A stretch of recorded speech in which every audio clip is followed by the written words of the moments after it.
Okay, we'll go ahead and get started. Good morning or good afternoon, depending upon where you are. Welcome to EHE Community Connections. My name is Denise Robinson with the EHE Foundation, and thank you all for joining today. I'm excited that we're hosting this session, and we hope that this hour is going to be informative. Today, David Casimir is going to provide a lay presentation entitled TEAD Talk, the Pursuit of a Treatment and a Cure for EHE. David is a member of the EHE Foundation's Board of Directors.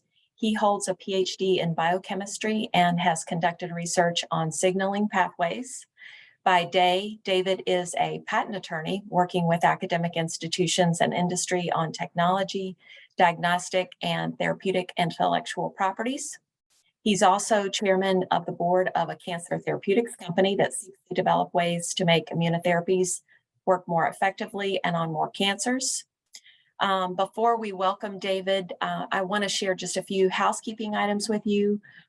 We will ask that you put your questions in the chat today. You can find that at the bottom of your screen. Also, if you can keep your audio muted at all times during the presentation, that would be helpful.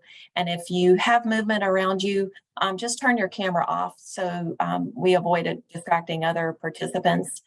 Again, you can submit your questions in the chat at the bottom of your screen. We want to remind everybody also that the EHE Foundation does not provide medical advice. The information provided here is for your information, and we encourage you to take all information and any questions to your healthcare provider. So now I want to welcome David. Good morning or afternoon, everyone, depending on what part of the world you're in. So I'm just going to advance the slides here. I've already had an introduction of me, so a couple other little disclaimers on this. So I am not a world expert on the topic we're talking about today. I have reasonable knowledge about it, and I have a teaching background. So one of the reasons I'm presenting this is I've got some background in communicating science, but be aware that I am not a world expert on this topic. The good news there is we have Dr. Rubin, Dr. Babadi, and many others who are world experts on this topic, who are available to the community to give us those very detailed information on these questions if they arise. So the main goal today is to provide a more understandable overview of the Hippo pathway. It's a topic that's come up a lot in the EHE field, and this actually started from a comment on the EHE Facebook page where someone had noted that there isn't really good publicly accessible information about this for lay people. And so the thought was, well, let's put that information out there. And just so you're aware, this session is being recorded. We'll make the recording available. And also my slides are going to be made available. We're going to be using some cartoons to illustrate the science behind this. I just want to note that in doing so, it's not going to be perfectly scientifically accurate, but the goal is to make it understandable. And we have a mixed audience. Some people have more background with this type of material, and some have none at all. And so I tried to design this so that it's useful for everyone. Those who have no background in this at all, you'll probably need to go back and listen to this again and maybe look at the slides and study the materials, because there's a lot of information we're going to go through today. All right, so what topics will we be talking about? I first want to give a background about biological pathways and what those are. The Hippo pathway is one of these biological pathways. Then we'll specifically talk about the Hippo pathway and the TEAD molecule that interacts with it. We'll then talk about why this is relevant to EHE, and then talk about drugs that are in development that target this pathway as a potential cure for EHE or treatment or cure for EHE, as well as other cancers. And then go into a little bit about the drug development pathway and process so you know what that looks like. So let's start off with some background on pathways. So what are pathways? Pathways are the way that information and instructions are transferred within our body. Almost everything our body does involves one or more of these pathways. And understanding these pathways allows us to figure out how to control information flow and to potentially change things. So for example, if we have instructions in the body that are causing cancer, and we understand how those instructions are being processed in the body, we might be able to shut them down and turn that off. some of these pathways are involved in allowing cancer to survive and spread. And if we understand those pathways, we might be able to stop that process. So ultimately, the understanding of these pathways allows us to potentially control them. So let me give an example of a pathway that a lot of people might be aware of at a high level. So in general, information is transferred in the body through a series of interactions between different molecules. And I'm going to just call them messengers in this talk. And so a famous example of this is adrenaline. Adrenaline gets produced in our body when we have a fear reaction, for example, or we're surprised, or we're going to go into a challenging event. And adrenaline is a messenger, a molecule in our body that circulates through our bloodstream and interacts with cells in our body and communicates the message run or fight. It's essentially the fight or flight molecule in our body. There are messengers in our body, which are other molecules that hear that message and then carry on that message to other parts of the body. So for example, there are messengers that hear the message from adrenaline that says run or fight. And they basically say, I hear you, and I'll pass on the message to make energy. That's an example of what one of these messengers might do, because if we're going to run or fight, we're going to need energy. So a biological pathway is essentially a collection of these messengers and the way they communicate the message from one to another throughout the body to get done what the body needs to do. So in the example of adrenaline, we've got adrenaline produced in our body when we have a fear response. It communicates the message run or fight to our body. A first messenger might hear that and then give a general message to some of our cells that says, turn on energy generation systems, we need energy. That message might get picked up by another messenger that gives a more specific instruction that says, okay, let's release sugar, which is a fuel molecule in our body, and that will give us that energy. And then that message might get heard by a molecule that actually produces sugar. And then I've got the little busy hands there producing sugar. So adrenaline communicates a message, it gets heard by these other molecules, and it transmits it all through the body to do the things that the body needs to do in response to the run or fight message. And we have lots of these different pathways in our body that respond to lots of different messages and do most of the things that our body does. A couple more famous examples. So we talked about adrenaline. Insulin is one of these messaging molecules. And one of the messages it gives is use sugar to make energy. Estrogen, another hormone, is a messenger molecule. One of the things it does is it says generate an egg. Testosterone gives the message produce sperm. So we have all of these sort of famous messengers that a lot of us have heard about that deliver these messages to different parts of the body, and then the body takes the action of those messages and makes those things happen. So sometimes these pathways can have mistakes or problems that come out that cause disease in our bodies. So for example, with type 1 diabetes, the body, and specifically the pancreas, normally would make insulin, and with type 1 diabetes, it makes very little or sometimes no insulin. And insulin, as we talked about, gives the instruction, use sugar to make energy, as one of the messages it gives to the body. If the insulin's not getting produced in our body, that communication doesn't get to cells and the sugar builds up in our bloodstream, and you end up with high blood sugar, which can cause the symptoms of type 1 diabetes. So that's where a message system goes wrong, because the original message, the signaling message, doesn't go out and get to the cells. Another one related to cancer is a pathway called the BRAF pathway. And the message it delivers to the body is, hey, cells, grow and divide normally. And we need our cells to grow and divide to respond to injuries, for example. And our cells replace themselves, right? Like our skin disappears and new skin gets formed, and many of the organs of our body turn over time.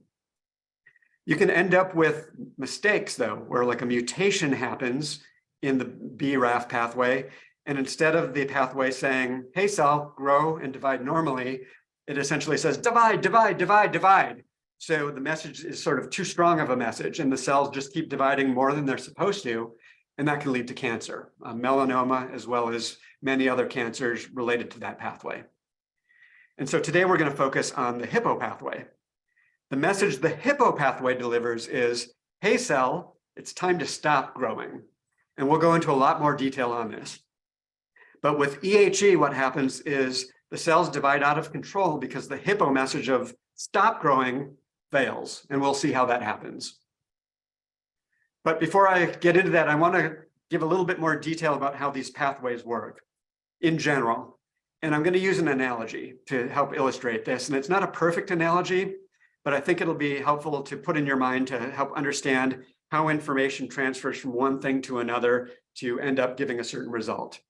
And the analogy I'm going to use is the mail system or the postal system. So, for example, with the mail system, you can send a letter or a package to someone that conveys a particular message. That message might be happy birthday or happy holidays, or I was thinking of you. And essentially you send something that goes from one person to another through a process of messengers until that message ends up in the hands of the intended recipient.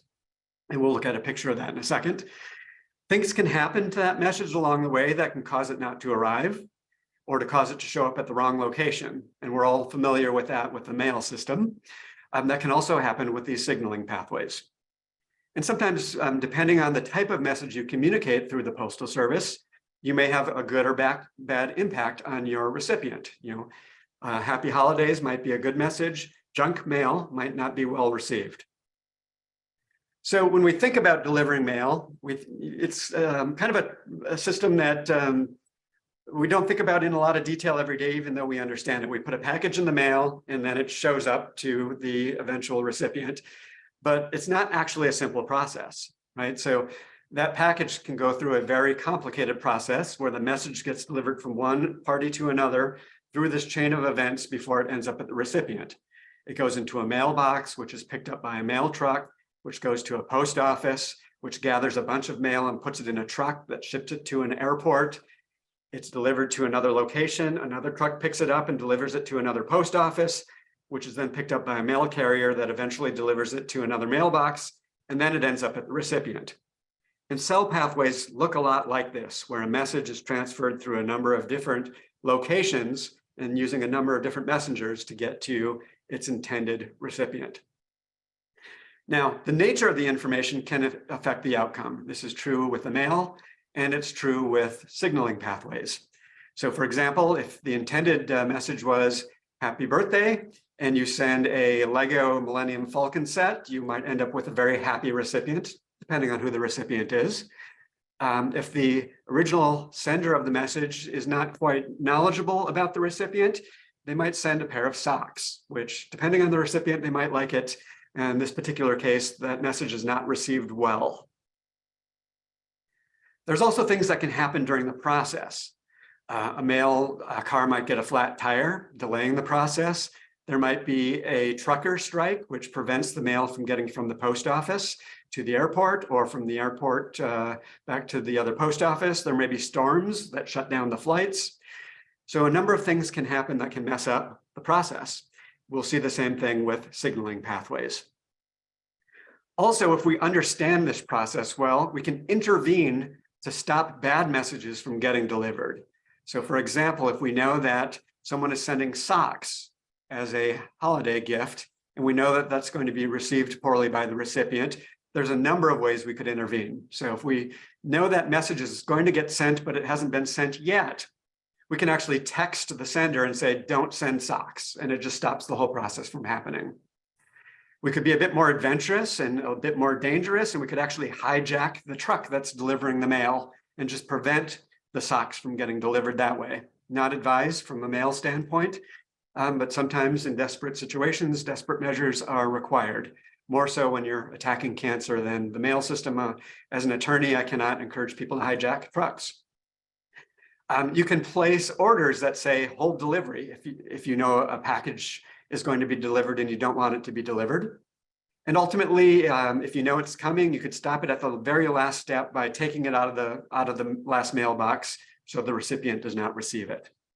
And we'll see corollaries for this in the way that we can intervene in biological pathways to do the same thing. If we know there's a bad message, for example, that's going to cause cancer, there's things we can do to intervene in the process. All right, so let's talk a little bit more about the biology side of this. And I have to give a little bit of background on cells so that we can understand how these pathways work within the body.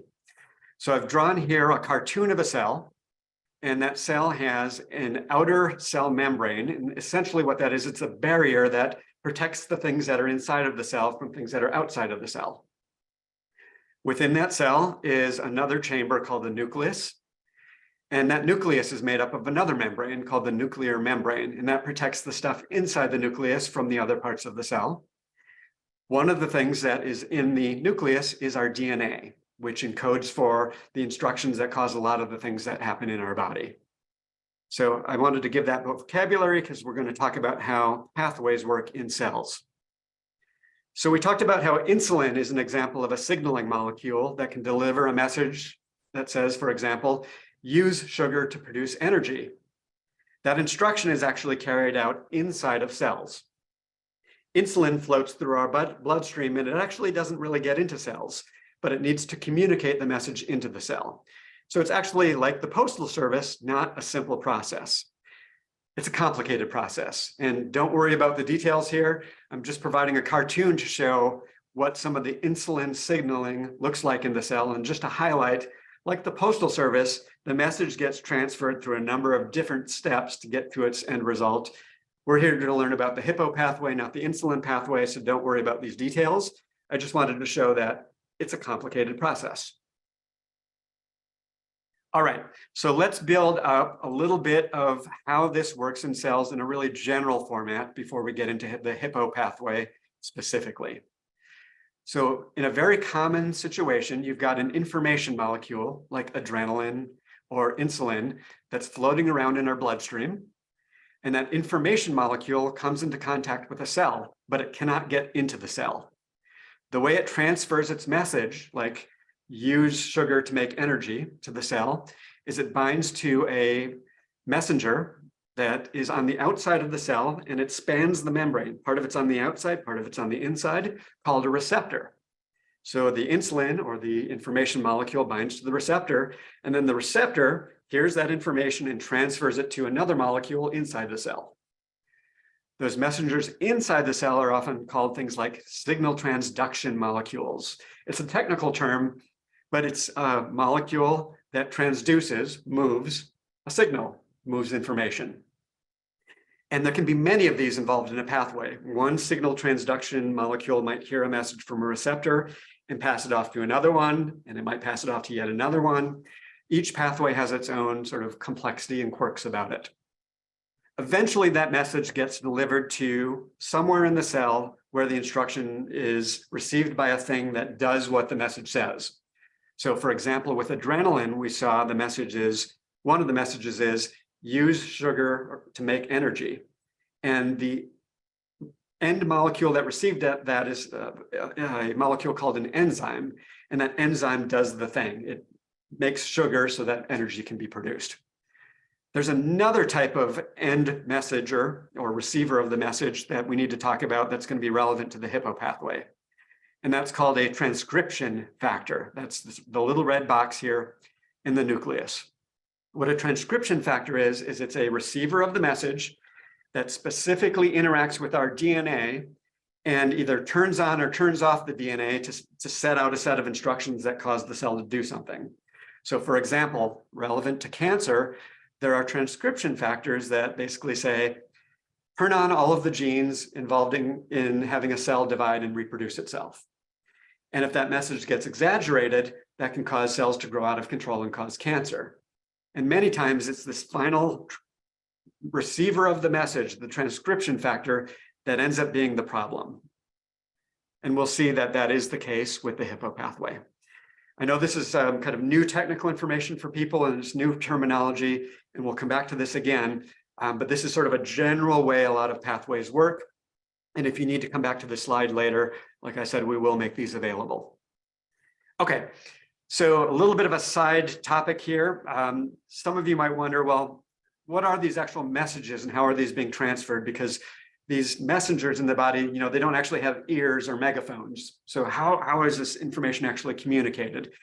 And so what ends up happening is one of the messengers typically will physically contact or bump into the next molecule in the process, and it will modify it in some way. And that's done chemically in many cases. So in the picture I've shown here, we have a signaling molecule with I just drew a little P on it. We'll pretend that's a chemical component. And it might run into an enzyme that might say, make sugar to produce energy. And that enzyme might be off. It's sort of not doing anything until it receives the message. And what happens is the signaling molecule hands off that P or creates a P on the enzyme, and that changes the shape of the enzyme when it's modified to open up the mouth. And then you have a little active Pac-Man that can chew up complex molecules and produce sugar, for example, to produce energy. So this isn't really important to know, but some of you might have had some curiosity about how are these messages actually transferred. And it's usually chemical modification of each messenger of the next one in the chain of information. All right, knowledge is power. So if scientists can figure out how these pathways work, and we understand how they're involved in the problems that cause disease, we might be able to figure out solutions to these problems. So for example, sometimes there's a missing messenger, like in the case with type 1 diabetes, the insulin is missing. If that's the case, we might be able to artificially add the messenger. So for example, with insulin, type 1 diabetes, we add synthetic insulin in. It's injected into the body, and that makes up for the insulin that's missing and can cause the body to behave normally again. Sometimes we can trick the body into making something that it isn't making, that it should be making. Sometimes there's an incorrect message being delivered. If so, one of the options is to get rid of the bad messenger. Another option might be to prevent the bad message from getting delivered to its final location. And that's in fact the process used by a lot of cancer therapies. All right, so that's our background on pathways. Let's talk about the Hippo pathway specifically. So a little kind of trivia background on this. It's also known as the Salvador-Warts Hippo pathway. And I only mention that because if you're looking up information on it, you might see this alternative name out there. That's the same thing. This is a signaling pathway that normally in our bodies is important for controlling organ size in animals. So it's involved in helping our organs grow, getting our liver from a little thing to a big thing and then stopping when our liver is sort of at the right size. So it's involved in causing cells to divide or stop dividing at the right spot. So the Hippo pathway is very active during our early development when our organs are growing, but it's also active throughout our lives because we continuously have cells that need to divide and make new copies of themselves. The message that the Hippo pathway gives is not grow, it's stop growing. And so this is a really important aspect related to cancer. So when the organ gets big enough and is done growing, the Hippo pathway comes in and says, you're done, stop growing. If that message gets messed up, things might grow out of control, and that can lead to cancer. So where does the name come from? So it actually came from scientists who originally discovered some of the pathway components that cause this to happen. And they noticed that they discovered it in an animal model, which is a fruit fly. We'll look at a picture in a second. And they noticed that when the Hippo pathway was broken, when it was messed up, the Hippo pathway caused the flies to get like a hippopotamus-like tissue. It got big and wrinkly. And that's why it was given the name Hippo pathway. So here's actually a picture from an early paper showing a fruit fly with normal Hippo pathway on the left, and a fruit fly with a disrupted Hippo pathway on the right, where the cells grow out of control, and you get this hippopotamus-like skin growing on the fruit fly. In humans, this can lead to cancer. All right, so let's actually talk about the Hippo pathway and what are the components of it, and we're going to build up the story of how it works. And I'm going to start not from the beginning, but from the end. I'm going to start from what is the molecule that receives the message or doesn't receive the message in this case from the Hippo pathway that leads to disease. And that molecule is called TEAD. TEAD is one of these transcription factors that I talked about earlier. And remember, a transcription factor is a molecule in the body that interacts with our DNA and turns on or turns off a whole bunch of genes that cause things to happen in our body. TEAD is a molecule involved in turning on genes and turning off genes in the body that lead to cell division and cell growth. So when TEAD is active, cells are dividing. If TEAD is too active, cells can divide out of control, and that can give cancer. Now, just a little bit of trivia here, not important for our talk here today, but sometimes people wonder where these names come from. And TEAD stands for Transcriptional Enhanced Associate Domain. Not that useful, but scientists give things names for weird reasons. Some of them are more descriptive than others. There's actually a number of different molecules that are highly related that are all called TEAD. There's a TEAD1, TEAD2, TEAD3, and TEAD4 in humans. They all do very similar things, but it's 4 different molecules that behave similarly, but a little bit different as well. And that can actually impact how people develop drugs against this, and we'll come back to that later. All right, so how does TEAD know when to tell the DNA to make the things happen that cause cells to divide? That introduces a messenger in the body called YAP-TAZ. YAP-TAZ is actually a combination of 2 factors together, 2 messengers that are physically associated with each other, one called YAP and one called TAZ, and I'm showing that as a blue triangle here. I've given what those names mean. They're not very helpful again, but just in case you were curious. This is a special messenger called a transcriptional coactivator because it interacts with a transcription factor and helps it do the things it's going to do, which in this case is TEAD turning on messages in the DNA that cause cells to divide. Here that the message that YAP-TAZ delivers to TEAD is grow. So if YAP-TAZ binds to TEAD, the grow message is delivered, TEAD does its business with the DNA, and the cell makes all the things necessary for the cell to divide and grow. So now we've got a message. The message is grow. All right, let's introduce the next player in the Hippo pathway. This next player is a set of proteins called LATs1 and 2. Again, the name's not really important here, but this is one of those signal transduction proteins that communicates the main message of the Hippo pathway, which remember is stop growing. And how it does that is it interacts with the YAP-TAZ and it modifies it. So YAP-TAZ normally wants to say grow. If the LATs protein interacts with it, it basically shuts it down and says stop. Don't deliver your grow message to the cell. And we'll see how that happens in a second. But if the stop message gets through to YAP-TAZ, YAP-TAZ never gets to talk to TEAD. TEAD never hears the grow message, and it basically just chills out, and it doesn't do its thing where the cells divide. So I've got in the cartoon here, TEAD saying, I don't hear anything, so I'm just going to chill out. So when the stop grow message is delivered, YAP-TAZ is prevented from actually entering the nucleus and getting to TEAD. And we'll see how that happens with this next component of the Hippo pathway. So this one has a weird name. It's called the 14-3-3 protein. There's no special meaning for that. It was actually named that based on the manner it was discovered. It was like the 14th thing found when someone was trying to figure out what was going on. Again, not important here, weird ways that scientists name things. But how this protein works is if the LATs signal transduction tells YAP-TAZ to stop growing and modifies it, if it's been modified, the 14-3-3 comes in and binds it and blocks it from moving to the nucleus. So it basically grabs it and stops it from going anywhere. So in the cartoon here, I'm showing it saying, shush, you're staying here. So let's walk through that again. YAP-TAZ would normally go into the nucleus and turn on TEAD, and TEAD would activate the DNA and the cell would divide. If the Hippo pathway is active, LATs says stop. And it says that to YAP-TAZ, causing the 14-3 protein to bind to it and blocking it from doing its business of going on to TEAD and saying grow, so the grow message is never heard. We've got one more player here, and then we're done with the core of the Hippo pathway here.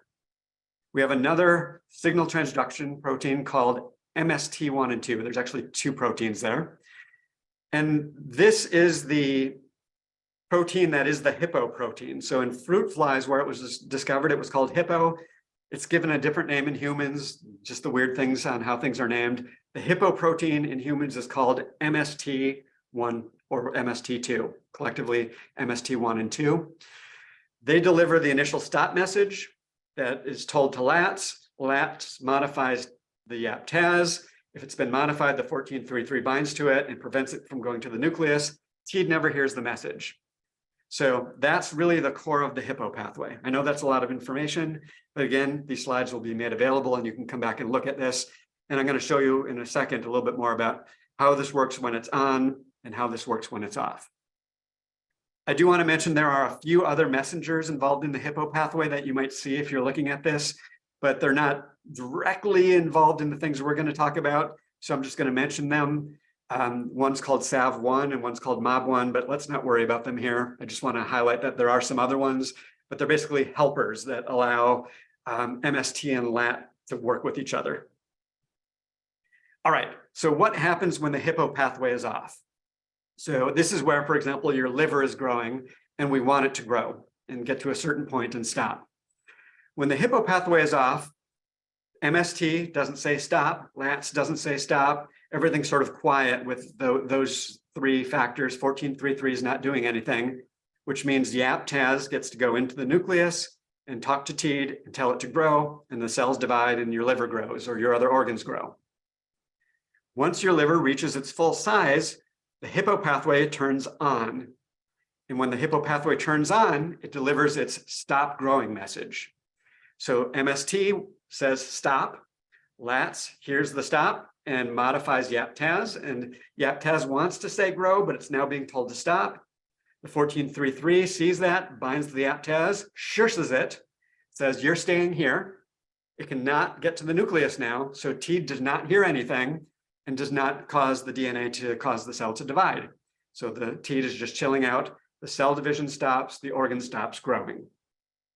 So the Hippo pathway activates when we've gotten to the healthy, normal place where cells should not be dividing anymore. That's what the Hippo pathway does. And these are the components that cause that to happen. Okay, what happens with EHE? With EHE, the Hippo pathway message of stop growing fails. So the grow message gets sent to TEAD, even if the Hippo pathway is on saying stop, stop, stop, stop, stop. TEAD still gets the grow message, and that causes the problem. So without the stop growing message, the cells divide out of control and we have cancer, and we have EHE cancer. How does this happen? So in EHE, we have a situation where a new messenger gets created that's not a natural or normal messenger. And this new message delivers the grow message to TEAD. It acts just like YAP-TAZ, the blue triangle did. And here I'm going to show it as a green triangle. And there's two main versions of this in patients who have EHE. One's called TAZ-CAMPTA, the other's called YAP-TFE3. And again, the names aren't so important, but you'll hear these terms out there. So I wanted to introduce them.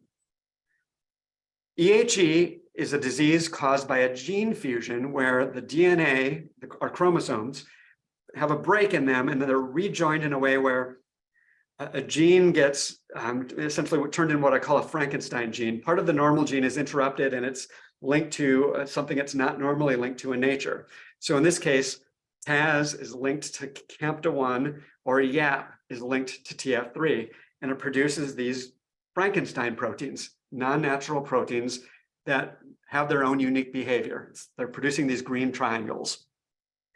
These behave a lot like YAP-TAZ, which was the blue triangle in the Hippo pathway, in that they can move into the nucleus and they can tell TEAD, grow, grow, grow, grow, grow. Unfortunately, they don't behave exactly like the blue triangle, YAP-TAZ, in that they do not listen to the stop growing message of Hippo. And I'll show this in a second in a cartoon. So they have the grow message, but they don't listen to the stop message. And that leads to cancer. All right, here's what's happening in the cell. So the TAZ-CAMPTA, which would normally behave like YAP-TAZ, travels to the nucleus and delivers the grow message to TEAD. So we get the cell growing. Unfortunately, this pathway happens even if Hippo is saying stop, stop, stop, stop, stop. So MST kicks off and says stop, LATS hears it, it says stop. The TAZ-CAMPTA, and apologies if this is too graphic for anyone, but I think cancer is a bad guy here and it's a bad player. It gives the middle finger to LATS and basically says, I'm not going to get modified by you like the way the blue triangle, the YAP-TAZ does. 1433 can't bind it and can't shush it.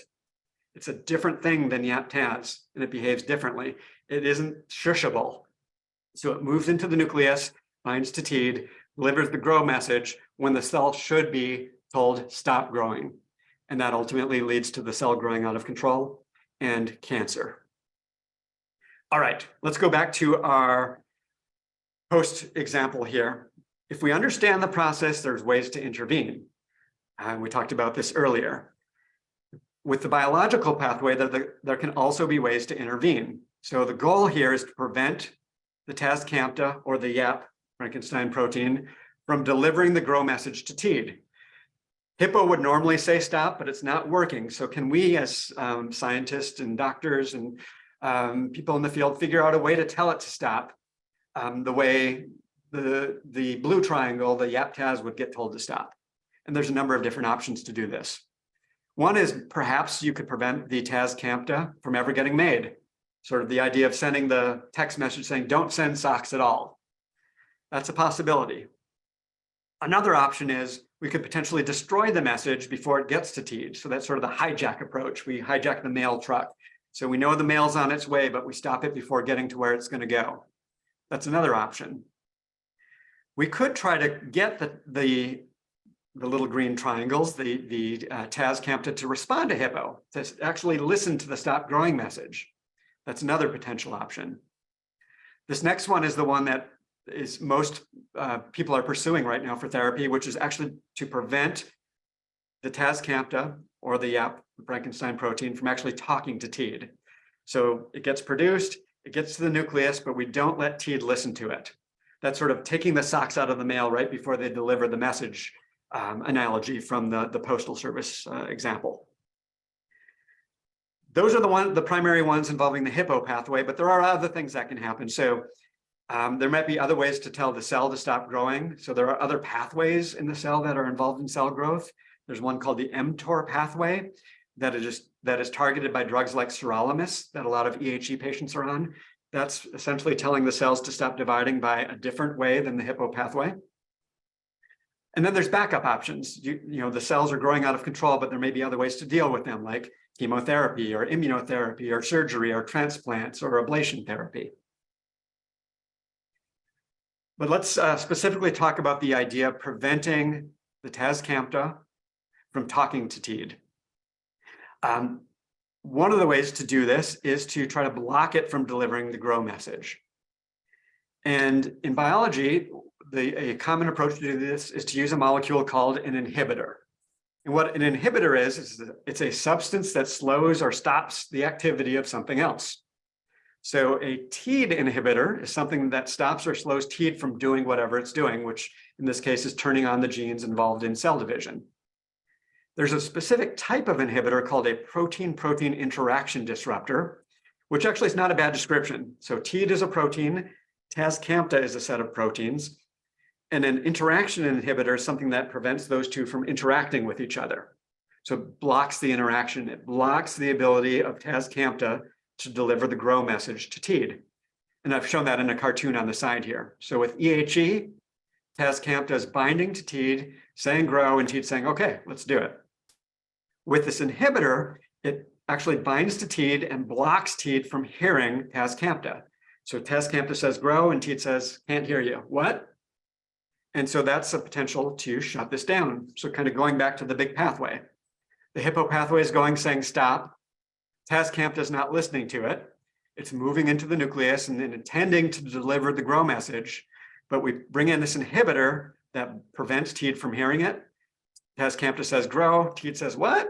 And the cells do not grow. And in theory, we prevented the cancer from happening, or if the cells are already growing, they stop growing and then ultimately will die. All right, so let's zoom in a little bit more on TEAD, because this relates to some of the drugs that are in development to treat cancers right now involving TEAD. So I've been showing TEAD as a little red rectangle as a cartoon. In real life, it's not a red rectangle, it's a complicated molecule. And I'm showing an image here from a Pabati and Rubin paper that was published in 2020. The green part here is intended to show the physical structure of TEAD. And the orange part here is intended to show the interaction of molecules like Yaz YAP and TAZ with TEAD. It's showing where they actually bind, where I was showing the blue triangle or the green triangle binding to the red rectangle. We're seeing essentially these interfaces where there's physical contact. And then on the inside of the TEAD molecules, this area shown in red here, which is a pocket. And it turns out that these interfaces in this pocket, if you block them by an inhibitor, they can shut down the message from being delivered to TEAD. And so these are the places where drugs are being developed to prevent the message GROW from getting to TEAD. All right, so what about these inhibitors? There's a lot of things you have to consider when making an inhibitor against a transcription factor or a protein like TEAD to try to treat cancer. So one of the questions is, how well does it bind? So how well does it bind the red rectangle and prevent the orange triangle from talking to it?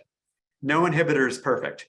In these cartoons, we can show that it blocks it perfectly. In reality, some work better than others.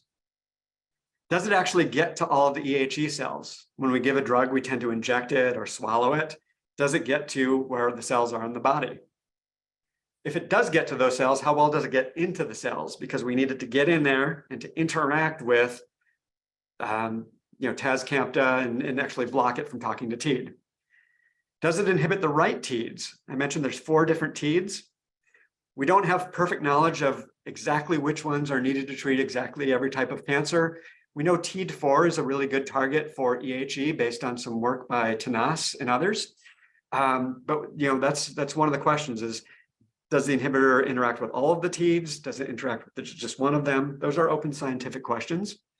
And then we worry about, can the cells somehow evade the inhibitor? Can they change over time to prevent the inhibitor from working? So these are things we need to think about when we're developing drugs that are TEAD inhibitors. We also need to worry about toxicity. Does the inhibitor inhibit other things in the body? If it does a lot of other things, maybe it causes harm to the body. Maybe that harm is okay, maybe not. Does the inhibitor damage organs? Do the TEADs, TEADs do important things in the body besides just the, going haywire and causing cancer. They do things that are normal for our health. So do we really want to shut them down completely? And if we do, does that cause harm? These are things that get explored when drugs are tested on people and animals. And then ultimately, are there ways to block TEAD from interacting, with specific things like the green triangle of TAZ-CAMTA rather than the blue triangle, which is sort of the normal molecule it's interacting with? Maybe, maybe not. And then sort of the last really important consideration is actually commercial considerations. It's kind of a shame that this matters, but it really does matter in what drugs get developed. So for example, if let's say someone discovered a drug that's super specific for fixing the problem with EHE, it prevents the TAZ-CAMTA from talking to TEAD and delivering the GROW message, but it doesn't do anything else. It doesn't work with YAP-TAZ. And so it treats EHE and potentially treats EHE really well, but it doesn't work on any other cancers. Will that drug get developed? It's actually a commercial question. Drug development costs hundreds of millions, sometimes billions of dollars. For rare cancers, sometimes the market's not big enough for anyone to sort of step up and take that challenge on. So you can have situations where you can figure out pathways and you can even find inhibitors, but sometimes no one's willing to commit the resources to actually developing them. The good news here is, and it's good and bad news, it's bad news for human health, good news for the prospects of TEAD inhibitors, is the Hippo pathway is actually involved in many, many types of cancers. And so a lot of people are interested in developing these TEAD inhibitors, which is good news because it's not just EHE, it's a lot of other cancers as well. And let me just give a quick chart here showing a number of the TEAD inhibitors that are in progress right now. So a company called Ikena Oncology actually has an FDA trial started right now, and they are accepting EHE patients. They have a drug that binds into that pocket region of TEAD and prevents the molecules from delivering the GROW message to TEAD. Novartis, another large drug company, has a different type of inhibitor that actually binds at the surface of TEAD. And their molecule actually works really well against all 4 different types of TEAD. That's also in FDA phase 1 trials right now. and EHE patients are being included. I do want to highlight that this is an interesting enough target that there are many other companies working on many other drugs. Most of these are earlier stage right now, and not all of them will necessarily accept EHE patients, but there are a lot of people working on these TEAD inhibitors right now, and any one of these might be beneficial for treating EHE eventually. So we're at a time where I want to start taking questions and answers. So I'm going to do one more slide and we'll get more into the drug development details in the Q&A session, but I just wanted to give a quick overview of the drug development pathway. So generally what happens is scientists do the research, they figure out these pathways, they figure out potential inhibitors, and then they test them initially in animal models, cell lines, and they discover these inhibitors by testing on animal models and cell lines. So if we want a lot of drugs out there that might work on EHE, we need these animal models and cell lines. And the good news here is, as a community, the EHE community directly contributes to the ability to have these models out there. So if you donate tissue, your cancer tissue, it helps us generate cell lines, it helps study animal models and helps figure out what these inhibitors are to fill the pipeline with more opportunities to develop drugs that will work. Drugs are discovered and then ultimately go through a process called preclinical research, where they're tested on animals to figure out if they're safe and effective. If they're safe and effective in animals, they then get into human trials that are FDA trials in the US. Other countries have very similar processes.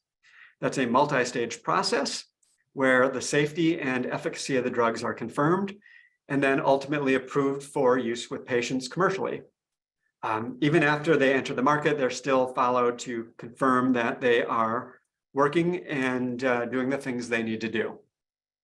I have a number of more slides that get more into the regulatory process, but we're at about time where I want to make sure I'm addressing questions here. So I'll keep the slides up and let me start with some of the questions in the chat, and then we'll do some live Q&A here. So let's see, we've got, could there be a link between EHE and fruit flies related to the Hippo pathway? So nothing directly. So almost all animals, and probably all advanced animals, have the Hippo pathway. But the way each animal sort of interacts with its Hippo pathway in the bodies doesn't influence each other. We all have our own sort of specific molecules that turn that pathway on or off. So this isn't a situation where like another animal's Hippo pathway is messing up our Hippo pathway in some way. At least to my knowledge, that's never been discovered. And it seems unlikely. It's not impossible, but I don't think there's sort of any link there between other animals' Hippo pathways and ours. Can outside factors cause EHE? Probably not likely. So EHE is ultimately caused by this gene fusion mutation. And that is kind of it's not completely a random event, but it's no one is aware of any sort of outside factors that directly cause it. It's sort of a mistake or accident that kind of randomly happens. It's where the DNA breaks, and instead of getting repaired and rejoining to where it should have got rejoined, a piece gets stuck to some other break spot. So it's sort of a mistake. We have these breaks happening all of our time in the body, and it's just sort of bad luck that one cell gets a break that gets repaired inappropriately, and then that cell turns cancerous and kicks off the cancer. And there are things that in theory might increase the odds of those breaks happening, but in general, things from the outside don't sort of directly cause it. It's kind of just a random mistake or accident that happens. It's bad luck in many cases. All right, can we get 1433 to see the Frankencampta? That would be a really interesting approach. It is something that I think would be a pathway that could lead to treatments. What I would say from a research standpoint, from my background in kind of biochemistry, is it's a harder thing to figure out. Identifying inhibitors that block one thing from interacting with another are easier to figure out than molecules or tricks to get a molecule to actively interact with another one. So blocking is easier than forcing things to interact with each other. One option might be that someone might be able to make up a new version of the 1433 that actually interacts really well and gives the shush message to the Frankencampta. And that's a possibility. That'll be a lot of hard research to figure that out. Maybe someone's working on that, but I'm not aware of it. Is TEAD active throughout life or only when organs or bodies are first developing? It is active throughout life. It's more active when organs are developing, but TEADs are involved in actually multiple different things. One of the important things they're involved in is organ development, but they are involved in other processes as well. And so TEAD's active throughout our lives. For the TEAD inhibitors currently in trials, do we have any idea on the time frame of how long the drugs might be available? It's a hard question to answer because FDA trials go through a series of stages. So there's stage 1, 2, and 3 typically in an FDA trial. In stage 1, you're generally figuring out the right dose of the drug to give and figuring out initially if it's safe, and it's safe at what doses. In stage 2, you're really confirming the safety and getting your first indications of whether the drug is efficacious or not. And then in phase 3 trials, you're testing it on a lot of people, as many as you can, to get the results to figure out if it does in fact work. And each of those are typically done in order, each typically with more patients.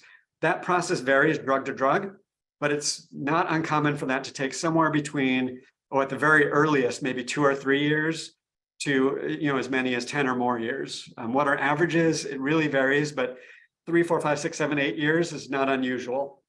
There are things one can do to accelerate the process potentially. If a drug is being used to treat a rare disease like EHE, it's possible for the drug company who's taking it through trials to get it to have a specialized status in the US. That's called orphan drug status. That reduces in some cases the timeline to getting through the pathway and definitely reduces the costs, and that can sometimes speed things up. But it's a long process. So where we're seeing drugs in FDA trials, phase 1 trials right now, it will be years before those are approved.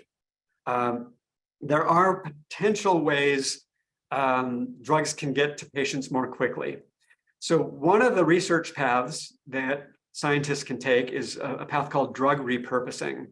So this is where they look at drugs that are FDA approved already for other diseases, and they test them to see if they work for EHE. And that's laboratory testing. And if they confirm they do work for EHE, if those drugs are already approved, doctors can prescribe those to treat EHE patients if it's later determined that they work, because the FDA has already said it's safe to use in the body. Will it be efficacious for EHE? Then more information tends to need to get figured out there, but it's a much faster pathway to get to treatments if you can repurpose a drug that's already FDA approved. And there is a research project going on right now looking at that for EHE. And this community's research dollars have helped fund that. So just a direct pathway from what we're all doing as a community here in terms of raising funds directly leads to results that gives us sort of a better chance to get to cures more quickly. Let me dive back into the questions here. What can the EHE patient community do to help drive some of this research forward and figure out how to get the socks out of the mail? Actually, quite a bit. With really common cancers, it's easier for researchers to figure out what's going on and to test various things. With rare cancers like EHE, there's a lot less opportunity to test things. So the more information the scientists have, the more efficient they can be in figuring out how to identify the drugs and how to figure out how best to use them. And so how do we get that information? It comes from a number of different places. So a really important aspect of this is the recently launched EHE patient registry. And what that does is it collects information from EHE patients about what drugs they're taking, and other information about who you are and what conditions you have, so that various correlations can be figured out by scientists to understand, get a better picture of what's going to work, what's not going to work, and how best to use these drugs. Also, donating tissue is critically important. It helps generate the cell lines and animal models that can be used to identify and test the drugs.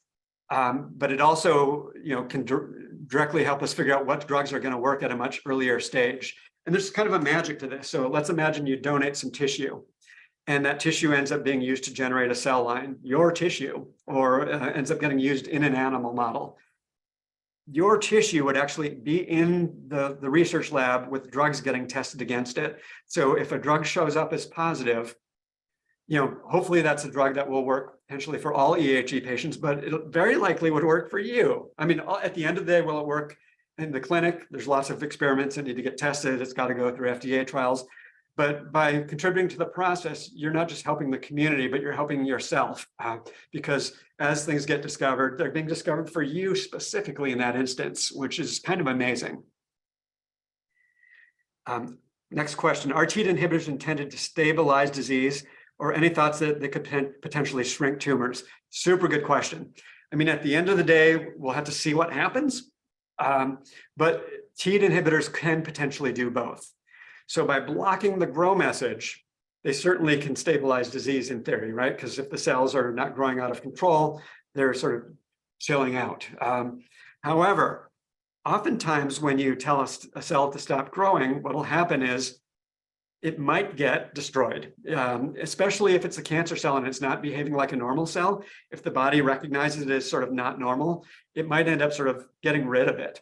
So there is the potential with a lot of these inhibitors to not just stop the disease and stabilize it, but ultimately to lead to cell killing and tumor reduction and potentially being sort of really significant treatments. Will that happen here? Hard to say. At the end of the day, we have to test this in people to figure out. And we'll get those answers in the trials. Those will be questions that will be answered. Next question, is there any connection at all between this and immunotherapy? It's a really complicated question. So when I showed you the generic pathways, I showed that oftentimes there's a receptor, and then that communicates a message inside the cell, and then you see a bunch of things happening inside the cell. When we looked at the Hippo pathway, I kind of started with just the things happening inside the cell. The Hippo pathway is really, really complicated. When you look at what's happening outside the cell that communicates to the Hippo pathway, it's not just one receptor, and it's not like a simple pathway, not like that any of these pathways are simple, but there are at least 8, 9, 10 different receptors that directly or indirectly communicate with the Hippo pathway. And a lot of them are things like growth factors, and they're involved in many other pathways as well. So it gets really, really complicated.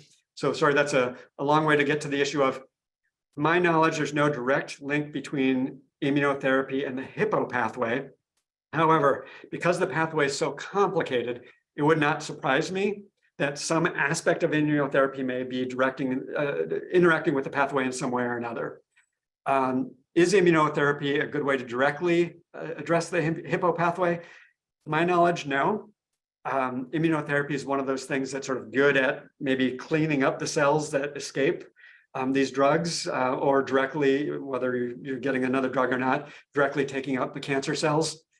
And there may be ways, it is possible that a combination of a Hippo pathway inhibitor or activator, or basically a TEAD inhibitor with immunotherapy working together might work well. That would be something that would have to be figured out as well, but no direct link that I'm aware of.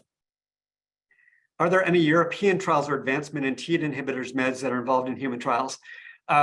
Some of the drugs I listed are internationals. I know for certain some of those are in Asia. At least one of those was in China. One of them might have been in South Korea. I don't know specifically about Europe. There are certainly people who know that, so that's just a lapse in my knowledge. Someone else will certainly be able to answer that. How is it possible to get trials in more than one country as an international cooperation? Is that possible, or is this only in level 3? Complicated question. Different countries will sometimes allow data from trials in one country to be used in another, or even approvals in one country to be used in another, not necessarily absolutely directly, but to allow acceleration of the process. It really varies country to country. But as a general rule, if you're sort of in progress or through the process in one country, it's easier to get approval in others. And oftentimes companies will proceed in parallel in multiple countries. But it's a really complicated question because we're dealing with legal rules of each country, and they're all quite varied country to country. All right, it looks like that is the end of the questions in the chat, unless I missed something. So let me open it up to any live questions. And we're just a little note, we're at the hour here. If anyone feels they need to go, we had the schedule for an hour, please feel free to leave. I am happy to stick around for another half hour or so to answer more questions and to go through more of this. But do feel free to leave. Denise, you want to have a quick note before as people might check out here? Or? Sure. Yeah. I just want to reiterate. Yes. Thank you, David. And thanks for everybody for staying for this hour, and feel free to stay longer. This is going to be recorded. We'll share with the community when the recording is available so that you can check it out and download the slides later.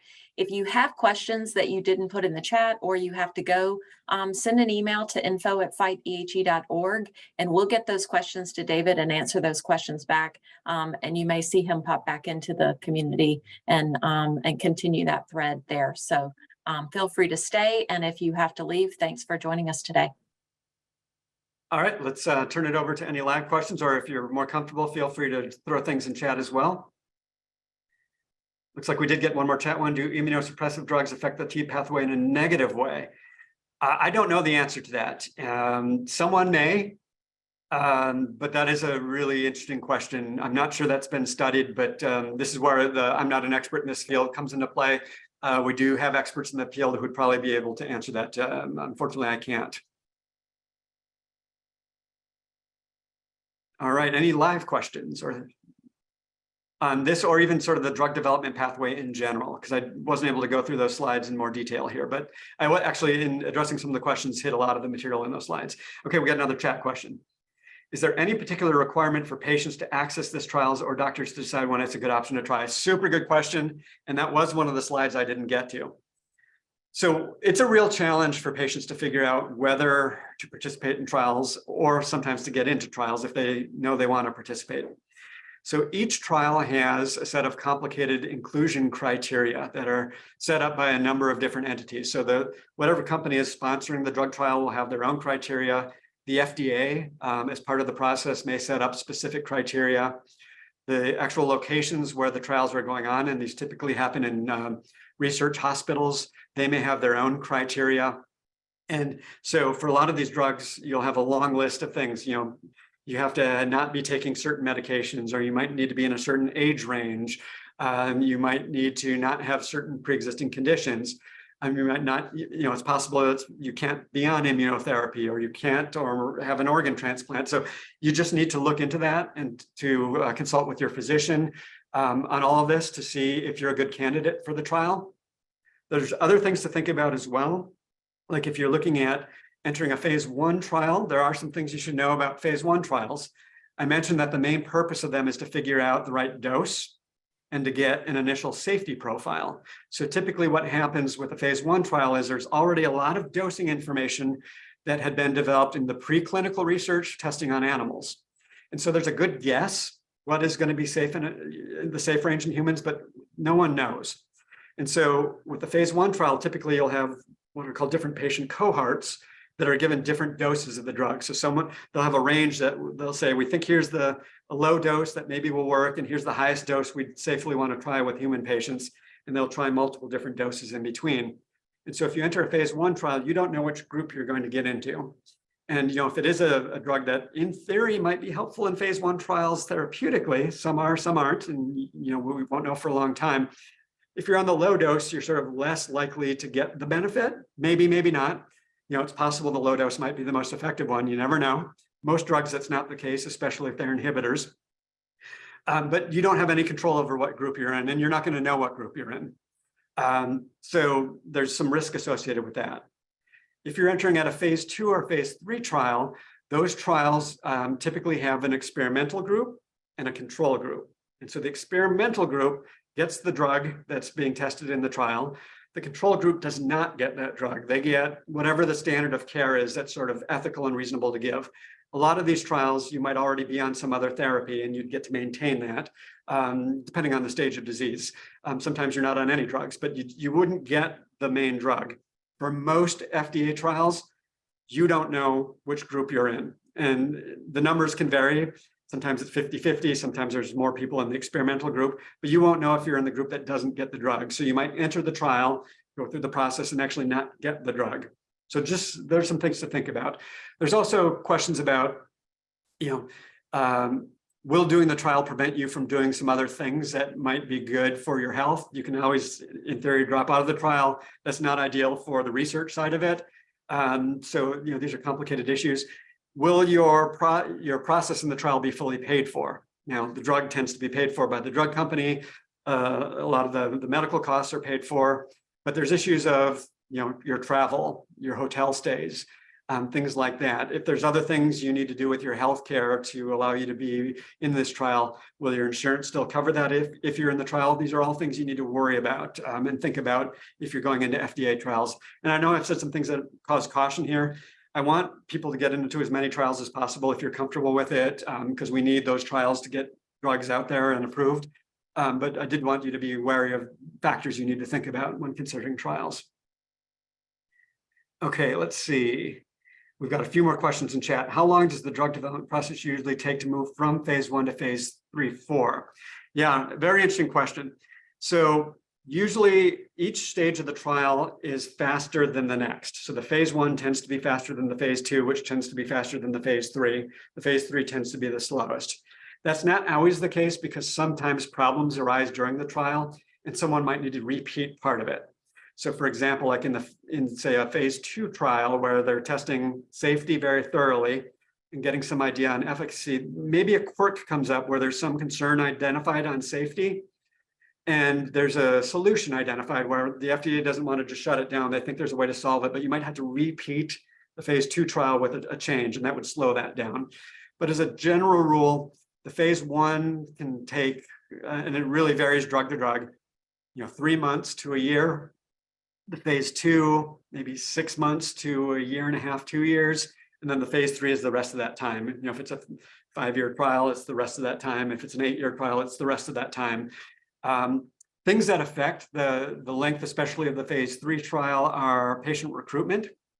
Are there enough patients who meet the eligibility criteria, who are available at the location to get the drug at the right time, to be able to populate the study? So there'll be say a drug trial might want to have 200 patients at a particular phase. Are those patients available at the right time in the right condition to do it? So that part of the speed is, are patients available? But some of it is, some of the drugs are just complicated in the way they're given. Depending on the data that needs to be collected to prove it's safe and efficacious, sometimes there has to be follow-up for quite a bit of time after the drug is given, confirm it's working.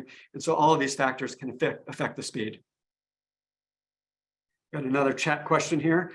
How do we know that the TEAD pathway issue is the cause of EHE, or is this from Dr. Rubin's work? How confident are we that the TEAD is the source of the issue? So I'd say at this point, there's a really high level of confidence that the mutation that's creating these Franken proteins is working through TEAD, and that if you can block that, at least in cells and in preliminary data in animals, the EHE status is prevented. So I think that's really, there's a high level of confidence of that. How likely is it these inhibitors will work in people is an open question that these FDA trials will help address, but I would say there's a really high confidence. Now, from my own sort of research in pathways, I can say sometimes this is more complicated than you think it is. In my research space, I worked in pathways involved in metabolism, and the way that affected the way cells divided. Metabolism is really complicated. It's one of those sort of fundamental things about our body, right? Sexual reproduction and metabolism are fundamental things. If those things aren't working, we don't survive as a species. And what we found out in the metabolism space a lot of times is when we used an inhibitor to shut down a pathway, the things still might be happening. And when we dig into that a little bit more, what we find is there's in some cases, what's called a compensatory pathway. A pathway that's normally off kicks in to do the thing the other pathway was doing because it's such a fundamental thing to our body, like metabolism, that if shutting it down didn't shut down the end result because something else kicked in and sort of went around the back door and caused the same thing to happen. I think there's some chance of that with cell division, probably less, but there are questions like when we get into the trials, will the TEAD inhibitor work as well as it's working in a test tube or in a cell? In a person, we won't know. And we don't know all the pathways in people, and we don't know all the way they interact with each other. So it's things like that are wild cards. But I would say high confidence, and for the types of things I see, this is the kind of magic happened here. Your samples and your research dollars and all the fundraising you did has led to these discoveries. Now, the Hippo pathway had been figured out before the EHE piece came into this, but how EHE interacts with this is all like, initially work in Brian Rubin's lab and now work of many others as well. Like those little cartoons I showed, everyone here allowed us to figure those out. And figuring it out allowed these really specific things to be analyzed and to know that drug's likely to work. Clinically, we'll figure out, but it's essentially the best candidate we've got right now. It's the one that has the highest confidence. Now, all these other things, immunotherapies and some of these ablation processes, those all might work great as well. But in terms of like what I would call a targeted therapy based on sort of scientific discovery, this one's got a ton of potential. We'll see at the end of the day. All right, that's all the questions in chat, unless I missed one. Feel free to dive in, jump up on the screen, take yourself off of mute and ask as well. It looks like, Fiona, did you have a question? No, I don't have a question. You handled them all beautifully, but I did want to say it was me that put that in the chat originally. And I do want to say thank you so much for your work and for making it accessible and much more understandable. And I really do appreciate your time and for your attention so promptly with my question. I really do appreciate it. So thank you. Well, thank you for asking the question. What I've generally found is when someone asks a question like that, lots of other people have the same question. So, thank you for jumping forward and asking that. Got another question that popped up in chat. Can healthy volunteers participate in EHE clinical trials? No, is my understanding. And that's generally true for cancer trials. It's not true for all FDA trials. In fact, many times phase 1 trials are done on healthy individuals, but a lot of cancer drugs carry with them some potential toxicity risks that are completely tolerated when patients have cancer, right? If you've got cancer, we're willing to take some risks that healthy people might not be willing to take. So it's not universally true, but as a general rule with cancer trials, and at least the ones I'm aware of with EHE, you do actually have to have one of the cancers to participate in the trials.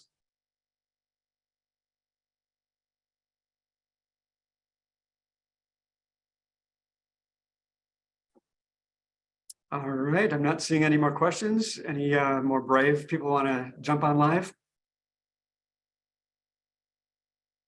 All right, I think we're at a good spot to wrap things up then. Thank you all for participating. The more people know, knowledge is power. The more the word can get out, the more you'll know about these things. If you're thinking about clinical trials, if you're thinking about funding research or raising money to fund research, knowledge is power. Share this knowledge. We're going to publish all of this. In terms of copyright issues on the slides, I'm waiving them. Use the slides, use the material on the slides. With the 2 notes, I cited some papers from others. Get permission to use those or cite them properly. But everything else, this is public access information at this point. Let's spread the information and see how far we can push this. Thank you. Thanks, David. Question about the graphics. So all the cartoons are either public domain graphics that I pulled from public domain sites or things I generated myself. I am granting permission to use any of the things I generated, which is the cell cartoons with all the pathways. Feel free to use those anywhere you want.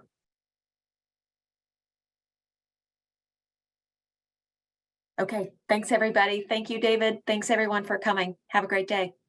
Well. Be well. Thank you.